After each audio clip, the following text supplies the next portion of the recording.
travailler chez DL, c'est travailler sur des projets différents, puisqu'il y a énormément de projets dans la boîte, avec des profils différents.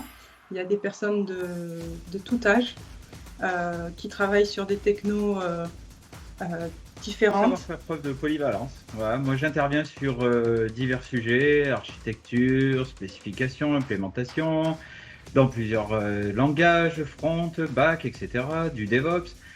Les tâches sont nombreuses, voilà, mais c'est ce qui rend ce métier si excitant.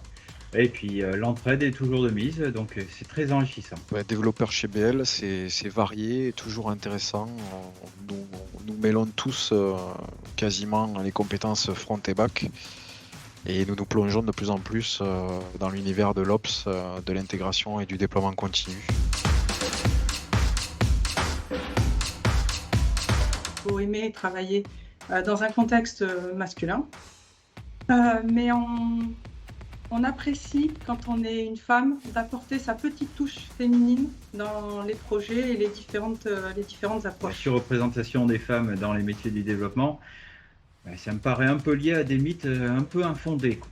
Alors je compte beaucoup sur les jeunes générations pour remédier à ce problème. C'est vrai qu'il y a encore une très grande majorité d'hommes, mais il y a des efforts qui sont portés par Berger Levrault et par les collaborateurs eux-mêmes via la cooptation, via les réseaux sociaux, et on voit la tendance qui s'inverse peu à peu, hein, et aujourd'hui, avec notamment des femmes qui arrivent à des postes clés comme des postes de tech lead et Scrum Master, ce qui n'était pas le cas il y a quelques années encore en arrière.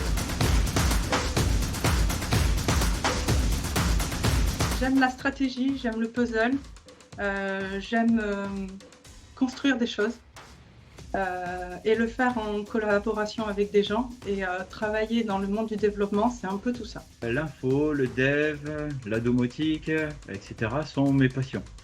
Mon métier égale ma passion, c'est une chance inouïe. Voilà, je vois pas ce que je pourrais demander de plus. Et puis j'ai l'impression que ce métier me donne une sorte de super pouvoir qui me permet de voir un petit peu la face cachée du monde numérique. Je suis une geek parce que j'aime la culture geek, tout ce qui va être autour des jeux vidéo, des films, de tout ça.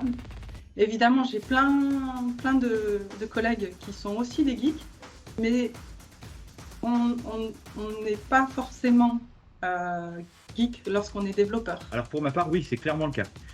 Mais c'est pas une obligation. Moi, je vois le geek pas comme quelqu'un de négligé ou renfermé, mais comme un passionné, un expert qui ne reculera devant aucun problème et ne lâchera rien avant d'avoir trouvé une, voire même plusieurs solutions. Je dirais qu'il devrait se lancer parce que travailler dans la tech, aujourd'hui, c'est être plus demandé qu'être en demande. Enfin, c'est toujours chouette. Je leur dirais que les métiers qui offrent une telle diversité que le développement sont vraiment rares. C'est virtuellement impossible de s'ennuyer tout au long de sa carrière. Chaque être humain sur la planète utilise des logiciels. Il y a à apprendre absolument tous les jours pendant toute sa carrière. Je leur dirais que c'est un métier vraiment prenant et passionnant, où on est en perpétuelle formation et remise en question totale. Tout peut changer en quelques années, la façon de produire, de tester, de déployer des produits. C'est un métier où les curieux, les persévérants et les logiques trouveront toujours leur compte, avec des belles perspectives d'évolution dans le temps pour leur carrière.